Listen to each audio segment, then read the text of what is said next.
Hi guys, welcome back for episode number 12 of the weekly playback. I have a number of games to discuss with you today, 8 in total I think, so I will just get into it. But before I get into it, I'm showing off my shirt. This is a Board Games in a Minute shirt that I am now selling on sirmeeple.com. So this one's long sleeved, there are short sleeved ones, there's tri-blend ones, and there's different designs too. Tim came up with some really cool designs, so if you want to support me in any way, you can head on over there to buy a shirt. I think there will be a tote bag soon as well. So check them out if you want to. Of course, there's never any obligation, but any support is always super greatly appreciated. And yeah, if I ever see someone wearing a Board Games in a Minute shirt at a convention, I think that would make my whole year. So that would be super cool. All right, so now I will get into the games. I'm going to start with, I think, which is the oldest game on my list today. Yes, so I will just start with the oldest game since I have it sitting right here.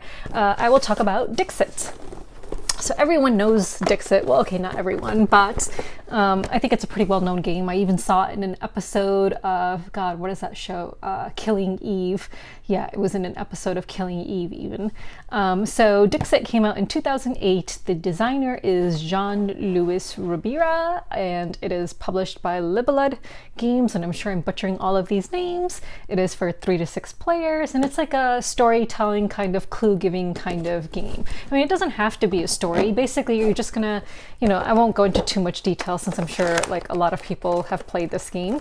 But basically, you have a board and your bunny will move along this score tracker, and whoever reaches the end first will win. And okay, there we go. So you're gonna start here and you're trying to get to the end. Oh, I know why, because the side's upside down. Okay, so you are giving clues based on artwork, and you want to give a clue that's good enough for like 1 or 2 people to get, but not everyone. So you're gonna have like a number of cards in your hand at any one time, and you're just going to give a clue based on that, and then everyone else from their own hand will reveal a card that they think matches your clue, and they're going to try to get people to vote for their clue instead. And then depending on who, votes for which one, there's a certain number of points allocated. So yeah, it's a pretty cool game. I like it. It's fun. It's a fun like little party game with beautiful artwork, and there's so many different expansions. I think I accidentally bought a counterfeit expansion, so I was refunded my money from Amazon, but I haven't gone through yet and taken out those counterfeit cards yet. So I think the color is probably not as bright as the color in the non-counterfeit one, the legit one. So anyway, so that is Dixit, and I'm just gonna stick it back here so I can make room. All right. So the next game I will talk about, which I'm not taking down, but I'll post up a picture of, is Dune Imperium. So Dune Imperium is designed by Paul Dennen, published by Direwolf Digital. 1 to 4 players. It's a deck building and worker placement game. So I actually did a video for Dune Imperium before it came out, which was pretty cool.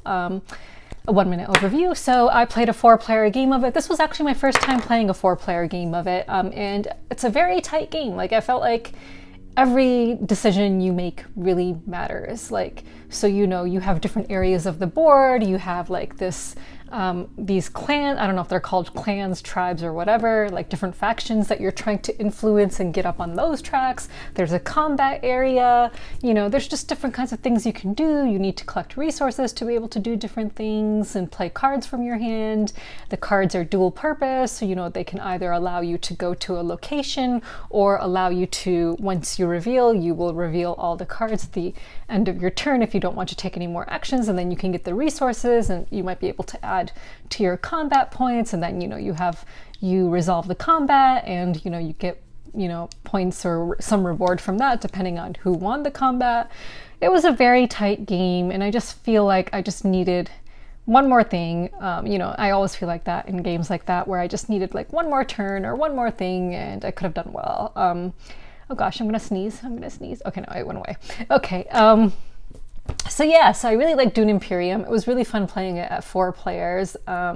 I think next time, if I ever play it again, I don't think I want to play it at fewer than 4 players again, now that I've experienced it at the maximum player count. I really enjoyed it at that. So yeah, if you like deck building and worker placement in a single game, like Lost Ruins of Arnak, then I highly recommend Dune Imperium. The board itself, I wouldn't say is like the prettiest board. It's like not, the artwork is not super appealing to me. It's okay. In terms of artwork, I would think I would go for Lost Ruins of Arnak. And lots of people have mentioned that Lost Ruins of Arnak has a expansion coming out. And I don't know if I'll be able to get my hands on the expansion, but I would really like to. But I think I still prefer Lost Ruins of Arnak. I'm not sure. It's really hard to decide. Yeah, it's kind of hard for me to make up my mind now that I've played this at 4 players. So yeah, check out Dune Imperium if you haven't. Okay, the next game I will discuss is one of my all-time favorite games, Imaginarium. So let me just get it. I'm limited in space here, so I was like, I'll just reach back and get it when I need to. So Imaginarium is designed by Bruno Cathala and Florian Sire, I don't know how to pronounce it. Sire, I think it's a French name. I don't know.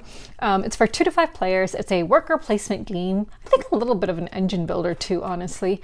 Yeah, so I played this at 3 players. Both times I've ever played this, I've played it at 3 players. And yeah, I've only played it twice. No, yeah, twice. So you have your own little board and you get to move around this thing to determine which actions you're going to take. You can't take the same exact 2 actions twice in a row, so you will have to move it around. The board is really cool. So I love this game because worker placement is my favorite mechanic, and I love the artwork in this game. I love the theme of it. It's like steampunk. It's got really cool animals. The board itself is a bit weird.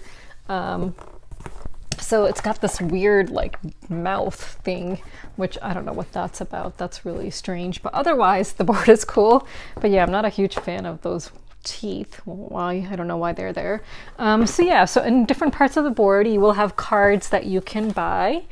So I just want to show you guys some of the artwork from this game because I absolutely love it. Come on. Okay, here we go. So yeah, my cards are sleeved. I mean, isn't that just so cool? I love it. Just love it, love it. Yeah. So those are the cards, and the cards, you will be stacking cards up on top of other ones to make them more powerful. So in this game, you need to, when you acquire a card, you pay for it. It's going to go sideways next to your board, and you need to pay the cost to repair it and put it into your machine.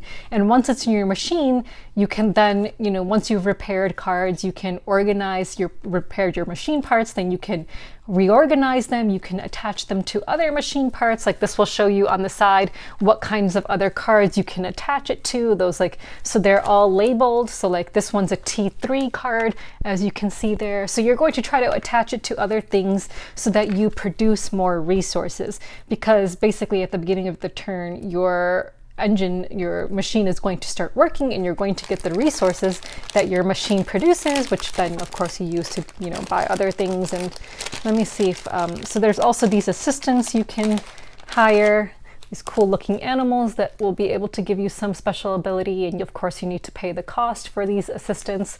So yeah, so I'm absolutely crazy about the artwork. Like, it's just so freaking beautiful. I just love it. I love the theme. I love everything about this game. And let me just show you. So it comes with this, if you guys don't have it, it comes with this like thing, this tray that holds all the resources, which is really nice. And it comes with these awesome miniatures. Like, I'm not a huge fan of miniatures, but I actually like these ones because they're really chunky and they feel super nice. They don't feel like fragile like other miniatures do in other games. Like, I seriously love these. They are super nice.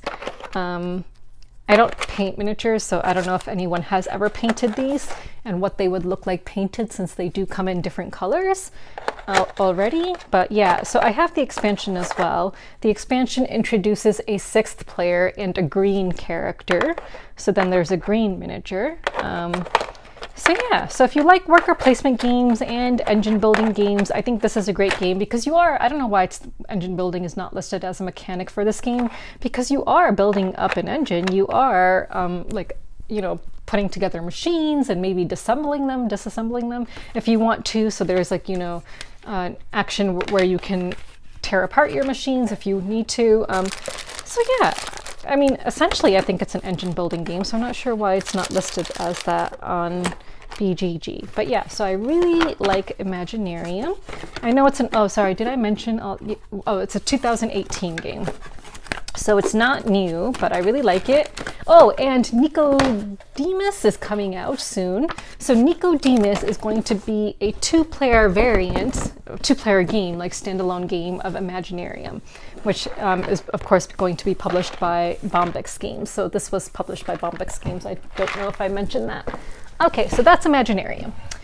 Let's go to Crisis on Cardea. So Crisis on Cardea is currently on Kickstarter. This is a deck building game, sequence matching deck building game that was designed by someone who is now 17 years old, but at the time he designed it, he was 16 years old. So it's published by Green Street Games, designed by Lucas Sosnick for 2 to 5 players. So this game, you know, I wouldn't say it's for hobby board gamers. It's a very simple kind of game. It's a great introduction to deck building if you want to introduce it to some kids, you know, if you have kids or some young ones maybe, or some new players to deck building and you want to introduce them to kind of like an introductory level deck building game, then I think this would be perfect for that. So I've already made a 1-minute overview video which basically goes over everything, but you know, you have these conflict cards. There's going to be as many out there as there are players, and you will get the points if you can resolve the conflict. You're basically just trying to build up your deck and place the people in the same order that you see them on the card in order to resolve it. And there are action cards as well. So, you know, you can take, I believe, 2 different actions on your turn, and one of those actions could be like placing a Cardean card. It could be moving around a Cardean. So, you know, you might be working towards resolving a card, but then someone else gets it first. So then you'll have to move around your cards in order to maybe resolve a different one. So, you know, there is a little bit of that. So it is quite fast. It's a quite fast game.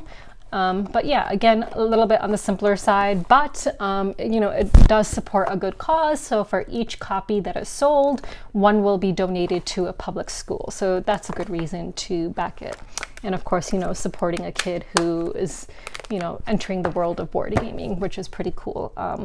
You know, if I could have designed something at 16 years old, I'd be super proud of myself, but I never did any such thing. So yeah, so that is really pretty impressive, honestly. The next game I will talk about is Cover Your Kingdom. So Cover Your Kingdom is designed by Jeffrey Beck, published by Grandpa Beck's Games. It's for 2 to 8 players. It's a hand management set collection and take that game. So this was really fun. I think there might be an advanced variant to it that I have not played, because your boards, like on the one side, it just shows this, and then on the other side, it has these spaces for tokens, which I don't know what those are for. We didn't play with those. We also did not use the special ability that was given to us. So there are different cards on the back of the player aid which will give you a special ability. We did not use those. So basically you are going to be trying to create clans. So you want to pair up people, well, these creatures with their own type. Some of them are creatures that you can put into clans, and then other ones are free creatures, like this one, like Gumbledolf's Elves. So that's a free creature, so he actually will give you an action. So this is basically an action card, so you cannot add this to a clan. But this Bragon is something that you can add to a clan. So if you have another Bragon card, in order to form a clan, you have to be able to put down 2 cards, no more than 2, no fewer than 2, at the same time on your board. On this one indicates that it goes on the mountain side. So you're basically going to be stacking your cards in a way that you will be creating layers. So, because you cannot place like clans, so you'll be alternating. So like one clan would go this way, then the next clan you place would be like upright, but you know, if before you do that, you could add another Bragon on top of this as your next turn. However, people can try to steal your clans. So you can try to recruit other clan members, and you kind of engage in like this kind of like little battle where they say, okay, I want to steal your Bragon, I want to recruit your Bragon clan. And in that case, they would have to reveal a Bragon card, and you would have have to reveal one or reveal one of these. Oops, I just bent a card. Oh no. Or you would have to reveal a card like this one that would allow you to engage and, you know, try to save your clan from being recruited.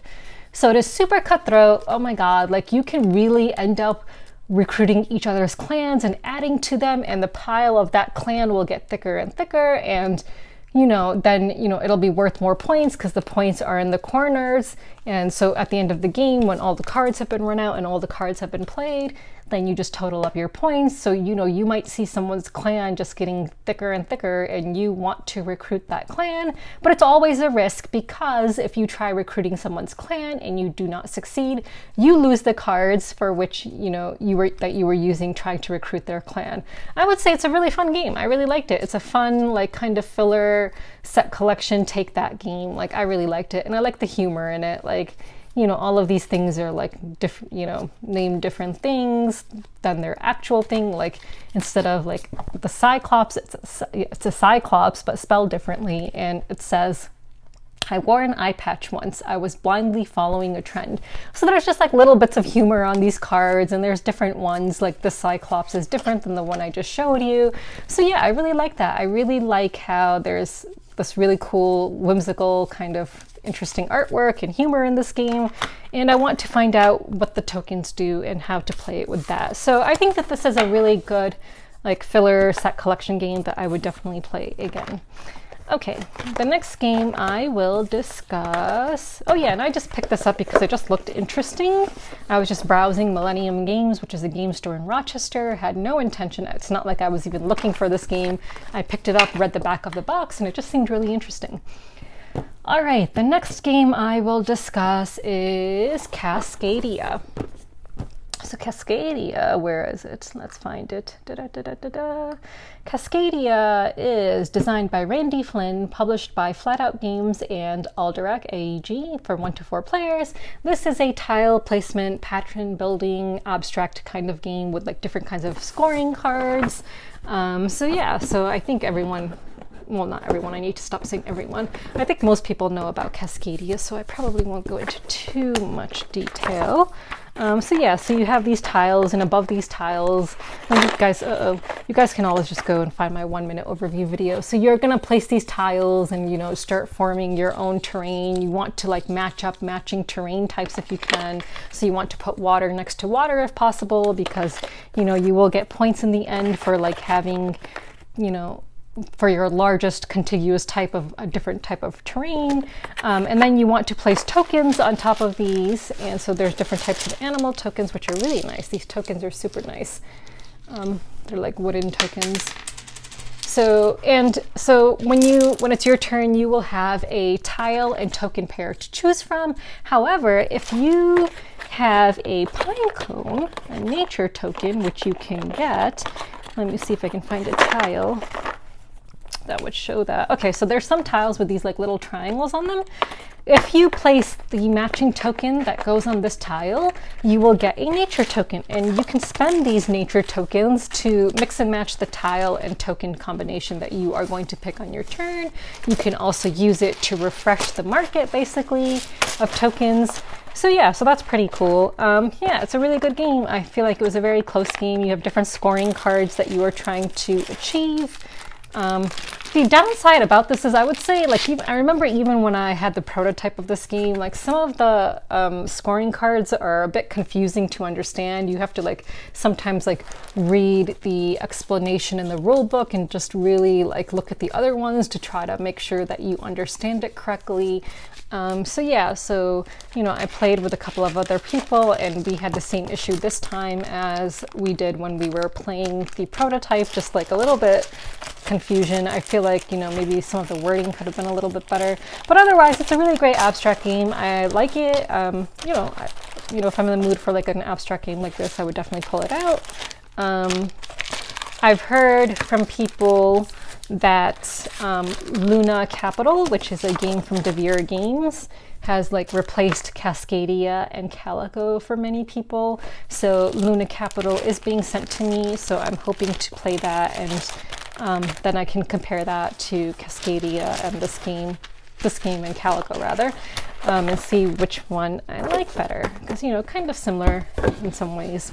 So yeah, so if you are looking for kind of like a relaxing, kind of thinky kind of game, I would recommend Cascadia. Okay, the next game I will discuss is Century Golem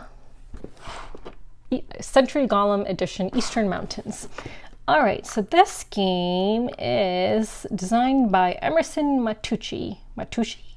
Plan B Games is the publisher. It's for 2 to 4 players. This is a pick up and deliver and point-to-point movement game.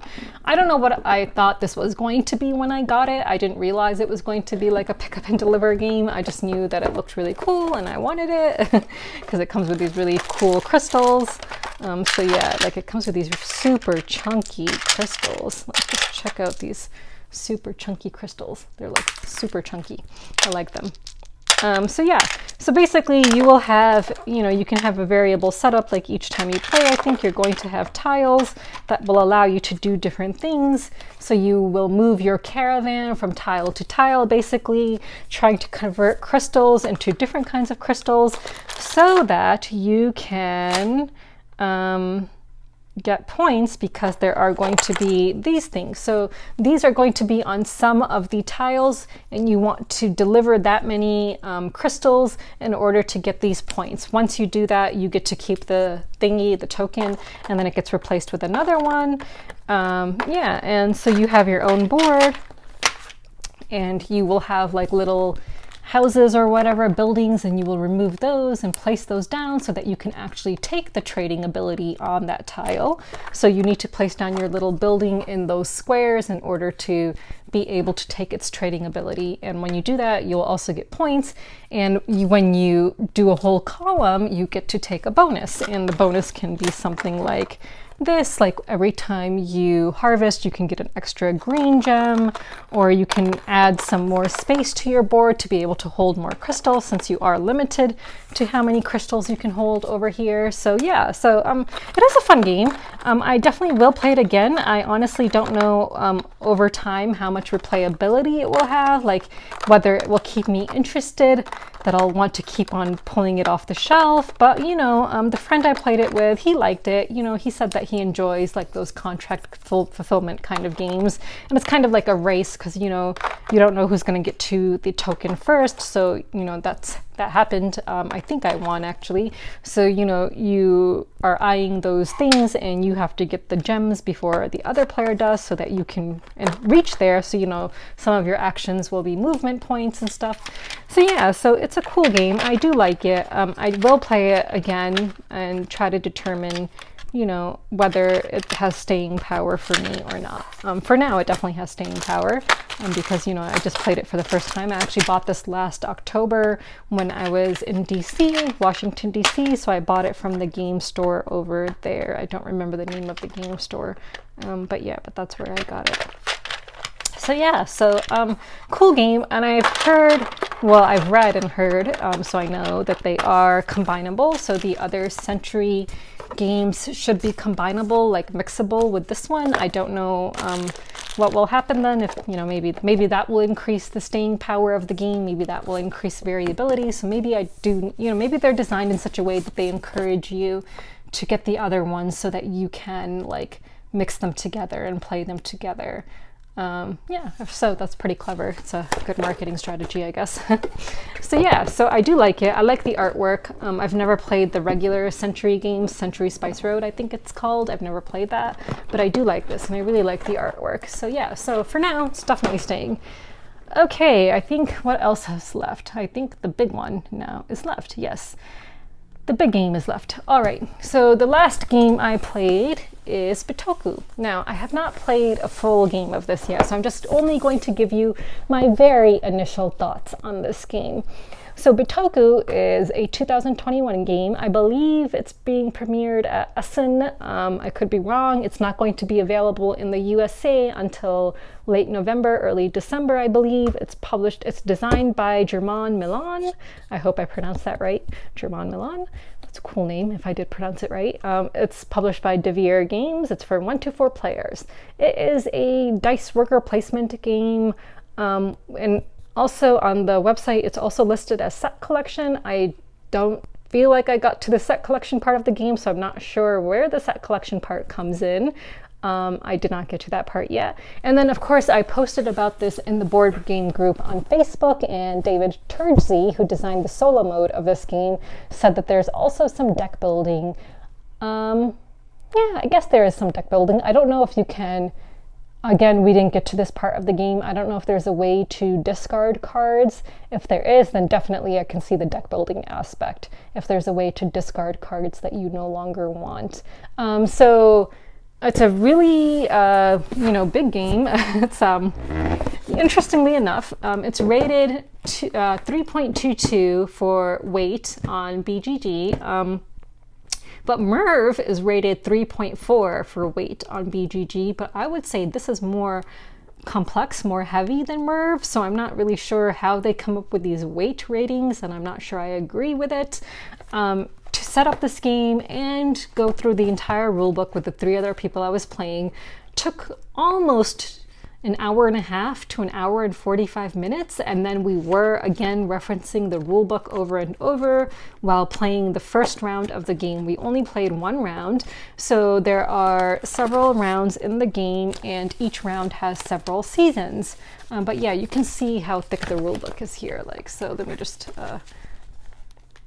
so there is a lot here. So the first few pages, first 12 pages, I think, go over, well, I don't know how many exactly, go over like the basic actions and flow of the game, and then you get into the details where it goes into the elements of the forest. So yeah, so the first like 16 pages go over how to play, and then there are important details about the rest of the board on the rest of the pages. And really, you need to read all of it because when I went through the rules and we started playing, then we were like, okay, we actually don't know what we're doing. Like, yes, we know we're supposed to take this action, but like once we get to that space, like then what? Like, what does this mean? What does that mean? Like, so yeah, so you definitely want to read everything.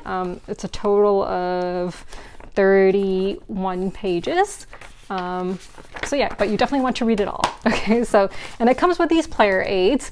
These player aids provide you with a glossary of all the iconography. Not all of it, actually. There are some that are not on here, which was a bit weird that you have to refer to the rule book for. I don't know why they didn't put it on here. And the 3 players I was playing with said that the iconography that is not in here, that is in the rule book though, they did not find as intuitive. So let's see. I don't think it's in here, actually. I just want to double check to make sure I'm not misleading you guys. Yeah, so here, there's certain iconography that did not appear in the player guide, but I think that's the only one. So yeah, so let's just talk about this game a little bit. I think it's like one of those games similar to like Coimbra or Merv, where you have this gigantic board and all kinds of different stuff to do on it. So, you know, you can go to different areas of the board. So there's an area at the top of the board, which is called, okay, I don't know, the Path of Wisdom. So you can place one of your eyeballs on the Path of Wisdom, and they're called pilgrims. You place a pilgrim on the Path of Wisdom, and then you can move that pilgrim along the path and, you know, get points, presumably. I didn't get far along on the path to know exactly what I would be getting, but let me just show you some components. So here is a pilgrim with its eye open and then with its eye closed. So certain pilgrims you can only do stuff with when their eyes are open, so you need to awaken them. You have these little kodamas, which will be going up different tracks on the board in order to get you points. And then of course you have your own creature. I don't remember what term they're given in the rule book. These I cannot, so you have one on the board, on your own board, and then I think one is your score marker, and then there's another one. I can't remember where the other one goes. So yeah, so just different areas of the board. You have the top, the Path of Wisdom, you have the forest, you have, so this is where your dice come into play. You can go to a location if your die value is equal to or greater than the dice that are already placed there. So you cannot go to a location unless its number of pips is higher than or equal to the highest value die that's already in that location. You can earn these flag thingies, I don't remember what they're called, in order to increase your pips. So that's cool. So those are some rewards you can get. There are a bunch of different kind of resources in this game, like wood and stone, and I think sake. I don't know what this is, the green stuff. And there's some bottles of some kind, which I think are sake bottles, but I really don't know. Yeah. What else? There's these cool tiles. I think they're called mitamas. So you have mitamas and dragonflies, which you can try to collect, and then they form together. So once you've collected one of each, then you can put them together to get the ability or resource on it. So they fit together like that. So you want to try to collect both of those if you can. So yeah. Those are the back sides. This game is just so beautiful. The artwork is just stunning. I love the color palette. It's just incredibly beautiful. So there's that. The board is huge. I cannot take it out right now because honestly I would not be able to unfold it for you guys, so I'm just going to be throwing up pictures. It's a really big board, and depending on the number of players you may put these into the board, so it has like cutouts, and you will be putting this in if you're like in a 3 or 4 player game, which is pretty cool. What else? The production quality is pretty amazing. Super impressed with the production quality. I mean, honestly, there's just so much going on in this game. I cannot really tell you all of it, but I just want to show you some of the artwork from the cards, which is really cool as well. So yeah, so there is like, I guess, you know, David is right. There's a bit of a deck building aspect. You do start with some basic cards in your hand, and then you're going to want to add different cards. So you will get a number of turns that you can take. So you are going to play a card or place a die of yours onto the board. But in order to unlock a die, in order to be able to place it, you need to play a card or, you know, activate some other ability on the board somewhere that will allow you to activate a die and move it up to your board so that you can then use that die to place on the board and take actions with that. So each player should have around 6 actions per round. So that will be that. There are these other cards that I should show you as well that create a path next to your own player board that your little creature can walk on. So you're going to be placing these cards like this and creating a path next to your own player board. I did not start doing that. Again, we only played 1 round. Another player started doing that, so I don't know much about this yet. We are going to play a full game on Sunday.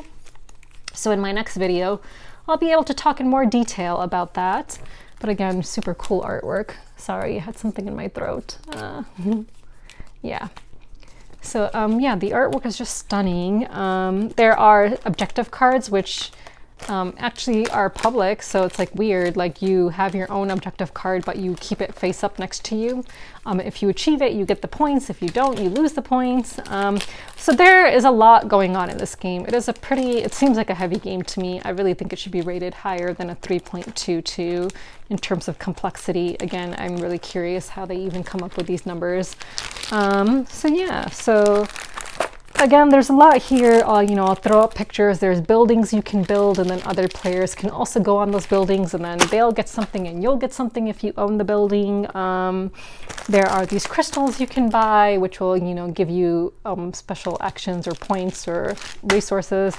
Again, a ton going on this board. So yeah, so I, you know, again, can't give my full thoughts right now since I haven't played a full game. It's going to take a while to set up and read the rules, so just be prepared for that for when you do decide to finally get this game and play it. I really wanted this game because, you know, as many of you know, I was seriously obsessed with the Red Cathedral, which I played 4 times in a span of just a couple of weeks. What else from Devere Games? I have Silk. I haven't played it yet. This game, incidentally, comes with a Silk promo. I think I actually have it here somewhere. Oh yeah, I need to put it in the Silk box. it comes with this promo. I don't know what it does because I've never played Silk. I have it. I received a used copy from someone, but I haven't played it yet. But I'm looking forward to playing it because I feel like, you know, I've played a copy of Paris, which I really liked. I've played Razzia, which I liked, which is a dice worker placement game, much lighter than this, by the way. It's like a really small box game, like with rats and like, yeah, and the dice are your rats. It's cute. So I played that, and of course the Red Cathedral. So I'm pretty impressed with Devere, and then of course everyone is speaking very highly of Luna Capital. So I'm super excited to play Luna Capital. I think it's like where you're settling the moon or something like that. Creating settlements on the moon, I believe. And what else am I super excited about playing? I want to try their game Castle Party. So yeah, so I do think Devere is becoming like one of my favorite publishers. Yeah, so I was really pleasantly surprised to receive this, and I will definitely go into more detail once I've played it. You know, a full game of it on Sunday, so I will discuss it in more detail in my next video, since I'm playing it this Sunday. All right, so going from there, so those were all the games I played this week. So let's go into games that I am backing. So I don't even know if I should mention it to you guys, because by the time this video goes up, I don't know if it will still be available, but let's find out. So there's this game. I'm only backing it at the $1 reward right now. It's called, I'm sure you guys have heard of it. It's called Shasn Azadi. So Azadi means freedom in Persian and Urdu and some other languages. It's currently at $202,299. Okay, yeah, sorry, it's going to be finished by the time this video goes up tomorrow. It's 7 hours left. So again, maybe they'll have late pledges available. So I'm only backing it at the $1 because I don't own the base game, and it is super expensive, and I am super broke right now. So yeah, so I cannot afford it right now. So I'm backing it at the $1 level, and I'll, you know, make up my mind about it later. I'm not even sure I would like it, to be honest. I feel like it's an area control kind of game. There's different revolutions taking place. It says, you know, what does it say? It's a semi-co-op game. So, I mean, it's not fully co-op, so in that sense I might like it. Someone wrote, there's a review, Azadi should be the blueprint for how to create and play a semi-cooperative game because it uses that mechanic perfectly. That is intriguing because, you know, I'm trying to add a semi-co-op element to my elephant worker placement game. So maybe I should play this to find out how it does it so perfectly that it has such high praise. The artwork it's interesting looking. I wouldn't say it's like my favorite kind of artwork, so I'm not sure how I feel about that. Yeah, I really don't know. You know, a part of me would like to be able to afford it once the pledge manager opens, and support the creator who, you know, is of a similar kind of ethnic and religious background as me. So that would be nice to support a fellow board gamer like myself, but I just don't know if I'll end up playing it. I have so many games that I backed, then when they appeared, I later regretted it, knowing that I'm probably not going to play it. One of those games is Oath from Leader Games. I have Oath, I unboxed it, it looks beautiful, but to be honest, I'm not sure I'm going to be playing it anytime soon. So I actually just packed it up in a box to take to my mom's house, which I haven't been able to do because my car is not big enough for these boxes. The boxes, yeah, don't fit into my car. So anyway, so that's one game. The next game I am backing, I don't even know if I'm backing anything else. Yeah, actually I am. A game I'm super excited about. I don't know how I could forget this. Don't Go In There, from the creators of Canvas. So this comes from Road to Infamy. So Road to Infamy published Canvas, which is that really cool game where you have like these transparent cards and lay them on top of each other to create art pieces, and you have scoring cards that you're trying to achieve with your art pieces. I've only ever played this game over video chat with a friend. Actually, I think I've played it once in person, but I suck so bad at it. Like, I am terrible at it, but I love it. I seriously love Canvas. I backed the expansion, and of course I had to back this game because it's like a Halloween themed game. So it says, Don't Go In There is a new tabletop game from the creators of Canvas. You play as a meddling kid wandering too far into a creepy haunted house. You knew you shouldn't touch anything, but like any protagonist in a horror story, curiosity got the best of you, and now you've accidentally awoken an evil presence in the house. You'll have to undo the curse to escape with your sanity or forever be haunted. The artwork is so cool. I love Halloween. If anyone follows me on Twitter, you would know I'm absolutely obsessed with Halloween. So the second I got an email about this, I knew I had to get it. Like, there was no question about it. So yes, oh my god, look at the pieces. It comes with these like meeples that are like ghosts. They are so cool, and these amazing dice, glow in the dark ghost dice. Oh, this game looks so cool. So I'll leave a link to it in the description. Definitely check it out. It looks so freaking awesome. I'm just sad that we're gonna have to wait like a freaking year to get it. Oh well. So that's the next game I am backing. And then of course, I believe the last thing I'm backing is Quests and Cannons, the Risen Islands. So that's it. So let's go. Okay, so no games to cull yet. So nothing for that section. So let's go into questions. So actually I only got 2 questions. The first one is, I should have prepared for this. Out of curiosity, are there any books you've read on game design principles for this quest, my game design quest? Or are you designing based on experience? I have read books. I bought the white box, which is like this box, that has like components and like stuff, that you can basically create a prototype. That came with a book. So I read that book, and then I, of course, downloaded, I follow him on Twitter. He's got a really good book that I've read. Let me just remember the name. Jeff. What is Jeff's last name? I don't know his last name. Okay, so this guy Jeff, who is Bell Tower Games on Twitter, has written a book on game design, which is really good. What is the name of it? The name of it is You Said This Would Be Fun. Highly recommend that book. So definitely check that book out. I see his name now. Jeff Warrender, Warrender. I'll leave a link to that book in the description from Amazon. I downloaded it on my Kindle and read it there. Highly recommend it if you are interested in game design. I actually downloaded a book on Euro game design, but I haven't read it yet, but I believe I downloaded it if I remember correctly. So those are the books that I have read. And then of course I took a course on game design.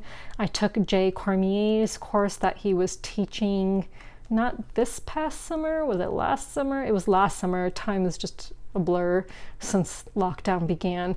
It was winter. Maybe it was winter or fall or winter of 2020. I took his design course. I feel like that was a good design course. Of course, he unfollowed me everywhere after all the stuff with Burnt Island Games happened, but whatever. But I was a huge supporter of his before all the stuff with Helena Kappel and Burnt Island happened, and he was kind of a friend before all that stuff happened, because I was a huge supporter of his game Mind Management. But of course, I will now not be really talking about that. So I took Jay Cormier's course, which I thought was good. I thought it was a good course. So that's all I've done. And of course I've attended panels on game design at various conventions and stuff like that. So that was the first question. The second one is, so this was in regards to hiring artists for board games. What do artists typically charge to do game arts? I assume someone like Ian O'Toole or his ilk would be higher, but in general, before they become celebrities. No idea. So that's a really good question, and one I need to find out the answer to. I feel like maybe I'll reach out to some of my designer publisher friends and get some like a a ballpark range from them, because I would really like to know myself. So I do have a number of contacts in the industry, so hopefully I will have some numbers to report back to you next time, because this is something I need to find out for myself as well, since I am planning on self-publishing my deck building game, not my elephant game. Hopefully that will get signed by a publisher. All right, so those are all the questions. But I want to talk about corn mazes, because I forgot to talk about that last time. I don't know how I did that. So corn mazes are one of my favorite fall activity. I love it. So I started attending corn mazes a very long time ago when I was in college. The first one I ever attended, if I remember correctly, was in the shape of Dwight and Jim's heads from The Office, because this corn maze was in Scranton, Pennsylvania. I lived an hour away from Scranton, so this corn maze was really huge, and it was in the shape of Jim and Dwight's heads. Then I attended, so in Pennsylvania, I've attended a couple of corn mazes. I would do that at night. Those were super fun. I've attended a haunted corn maze in Indiana. Of course, Indiana is the perfect place for corn mazes, because all it is cornfield after cornfield. Like, if you're ever driving in Indiana, just be careful, because you might fall asleep, because all you're going to be looking at is corn mazes, and it can make you sleepy because it's quite boring. But yeah, so lots of corn mazes in Indiana. So I did a really big haunted one there with some friends in grad school. That was super fun. And now, I'm super dedicated to corn mazes. I remember one time when I was living in London, and London doesn't have corn mazes, but I flew home for some holiday or something in the autumn, fall, and I made my mom stop off at a corn maze in Pennsylvania on our way home from the airport, so that I could do a corn maze before we got home. That's, because I think it was like the last night for the maze, so I was like, I have to do it. So even though I was super tired from traveling on a plane and all of that, I had to stop and do that corn maze. Where I live now in Ithaca, there's a corn maze every year that's like about 40 minutes away, and it is amazing. It's Stoughton Farm. The maze is in 2 parts. It's huge. The first time I did it at night with some people. It has its own charm whether you do it at night or in the daytime. At night, it's like a little bit more spooky, a little bit more like Halloweenish, In the daytime, you feel like, okay, you're just, partaking in a fun daytime fall activity, and then you get to take nice pictures with all the pumpkins and the other stuff at the farm. So the corn maze at night, the group I was with got super frustrated because it took us forever just to get out of the first half of the maze. And then the second half is supposed to be more difficult, so you have to go through the entrance for the second half, which has its own separate exit. So the people I was with did not want to do the second half, which was so disappointing. I'm like, come on, guys. They were all board gaming friends, and they just did not want to do the second half. So that was just very sad. So I've done the Stoughton maze every year for the last few years, and I absolutely love it. So I'm planning to get to my friends together for this year's maze excursion. There's like something in the, okay. So that's the mazes. And now I want to talk about some TV shows that I've been watching lately. Okay, I know this is not board gaming related, and no one asked me, but it's my show, and if you don't want to watch, you can turn it off at this point. So I'll mention the TV show, and then don't watch it if you have not seen it, because there will be spoilers. So the first show I will talk about is Squid Game. So a friend of mine recommended Squid Game to me. It's Korean, so it's gonna have subtitles, but it's so freaking good. So whenever you're watching a foreign show, I always recommend that you watch it with subtitles in the original language, not with dubbed English, because I have watched foreign shows with dubbed English and it is terrible. Like, you just do not want to watch it that way. Like, do not recommend. So Squid Game, and also I read an interesting article about the subtitles on Squid Game. So apparently there are 2 different types of English subtitles. There are subtitles English CC and then just English. Apparently you need to pick just the English one and not the English CC one, because there apparently is a difference in translation. I cannot remember which one I picked. when I watched it, so I might need to go back and watch it again. So Squid Game, it's if you've seen it, which I recommend you shut this off if you have not, so I'm not gonna do a full recap, but it's about people who are poverty stricken, have gotten themselves in difficult times and need money, and they're approached by someone who is offering them a way out of their debt. Really good show. I loved it. I absolutely love Squid Game. I was on the edge of my seat, again, spoiler alert. So I had no clue that that old guy was the mastermind behind it. I cannot believe that people were able to figure that out. I made a post about this on Facebook, and I cannot believe, now looking back, I feel like I should have figured it out. There were clues. For one, the old guy, like that whole game was built to look like his childhood neighborhood. Number two, when he supposedly died, you don't see him actually being shot. And I think there was some other clue that someone gave. His player number is number 1. But yeah, I just did not pick up on that. I really like Squid Game. I love shows which show you kind of like, the evolve, like a character evolving, whether that's from bad to good or good to bad or bad to worse, So yeah, so I just absolutely loved it. It was just so tense. I was always on the edge of my seat, like, oh my God, what is going to happen next? So with Squid Game, I feel like I'd have a chance of surviving some of those games. Not the ones where you really have to like betray other people, like, oh my God, the marble game. Not that you have to betray someone. I mean, unless you're that one dude who was really terrible. But yeah, I don't know if I feel like I'd have a good chance of surviving the cookie game.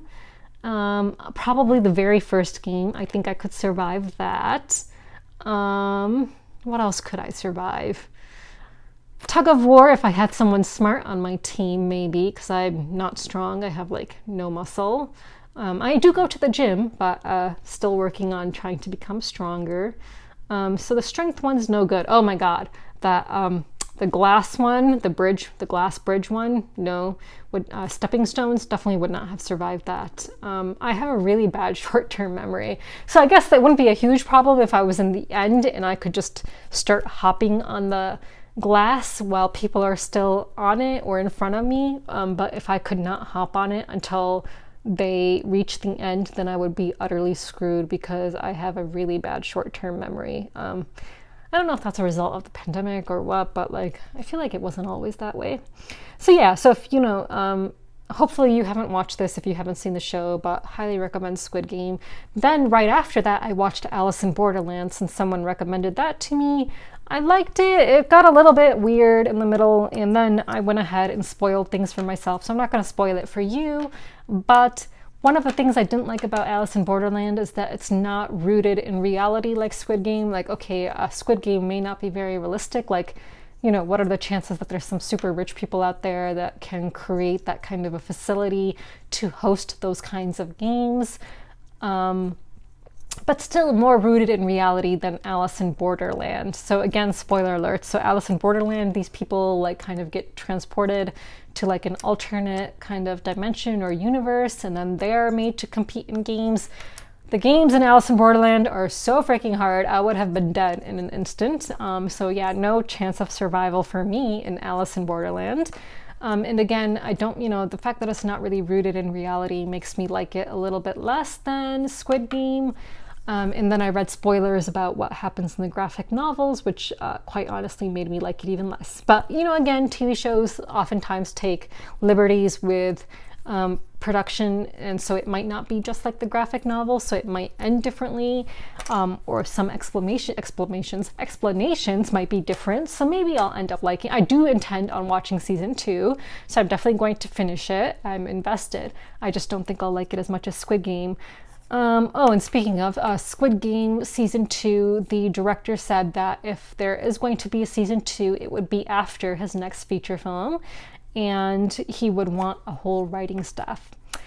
The next show I will talk about, again, do not watch this if you have not seen the show, is Midnight Mass. Some people said that they like Midnight Mass better than Squid Game. Not comparable at all. I don't think that they're comparable. Squid Game and Alice in Borderland, definitely comparable. Squid Game and Midnight Mass, no. So Midnight Mass, it's like this fantasy show where there's these people on this island, a mysterious priest shows up and things start happening. I was able to figure out what was going on, not like I couldn't give the explanations for it, but, again, spoiler alert, so don't watch if you haven't seen it, but I was able to figure out that he's a vampire. Obviously, when he started, kind of burning in the sun, it was like, okay, vampire, the whole blood thing, vampire. Of course, I didn't know the explanation for it until the end. I don't know, I just felt a little bit underwhelmed at the end. I liked it, I thought it was good. I liked the production quality, the acting. Bev was annoying as hell. I hated her. I thought she was horrible, just a horrible human being. But at the end of the show, I just felt a little bit underwhelmed, and I don't know why. A part of me maybe feels like maybe because it's not realistic. I don't know. I don't know what it is. I don't know why, I just felt a little bit underwhelmed at the end, but I liked it. It was good. I don't think I'll ever watch it again, but it was really good. And I liked, of course, the Muslim character that they put in the show, played by Rahul Kohli, who of course is not Muslim in real life. He's Indian. I think he might be Sikh. I don't think he's Hindu. I don't even know if he might be atheist. I don't know. But yeah, he's a cool actor. I remember him from iZombie. Cool guy. So yeah, funny guy, interesting tweets on Twitter. So yeah, so those are the shows I've watched recently. I do actually watch a lot of TV. A long time ago, I used to have a blog where I would write down my thoughts about any new episode I watched of any show. Yeah, a bit crazy, I know. But yeah, I watch a lot of TV. So if you have any TV recommendations, please let me know. I think I might watch The Expanse next. I've made several attempts at watching it and have failed several times. So I think I need to pay real close attention and not try to multitask while watching it. And hopefully I will get through it next time. So I am exhausted. I feel like I've talked a lot. So I guess that's it. I think PAX Unplugged is officially announced, so I hope to be there. So I hope if any of you guys are there, let me know. It would be amazing to meet you. I know it's still a couple of months away. If any of you are in Florida and happen to be near Fort Lauderdale, where I am visiting my sister at the end of this month and want to meet up to play a game at the game store or something, let me know. That would be fun. So I think that's it. So if you guys have questions, again, leave them in the comment section below. And as always, thank you so much for watching, and until next time, bye.